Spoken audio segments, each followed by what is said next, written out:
कंधमाल जिला फेरिंगिया ब्लॉक अंतर्गत रतंग स्थित निर्माणाधीन पश्चिम काली और सूर्यकाली मंदिर रत्नमोदोत्सव महासमारोह अनुष्ठित हो जाएगी। अंचल भक्ति पिपासु अनुगत समूह समावेश आयोजित यह उत्सव में पातभोक्ता विमल किशोर महापात्र, पाटदंडवा लंबोदर पात्र, पाणीदंडवा विष्णुप्रसाद पात्र उपस्थित रही वैदिक रीतिनीति पूजार्चना करते।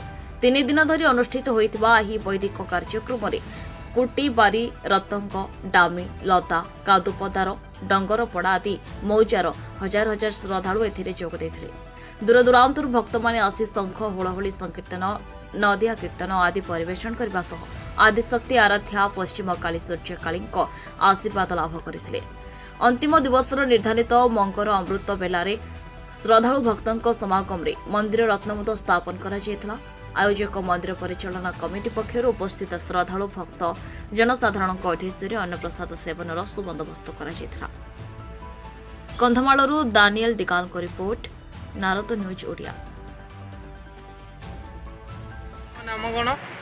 मो ना हूँ लक्ष्मीधर गुरांडी आउ मोर घर हूँ रतंग जेमा पश्चिम काली आज आमर यही पंचमी तिथि रे माँ पश्चिम काली मंदिर रत्नमुद तिथि रखा समस्त भक्तवृंद को महंत महोदय बड़ बड़ पंडा मान डक मौजार लोक समर्थित माँ भूमि मान समर्थित उत्साह को आम सुचारू रूपे पालन कलु यही माँ काली मंदिर शेष प्रतिष्ठा दिवस पालन कर सुचारू भाव में माँ पश्चिम जगत बाना उड़ुची उड़ुव।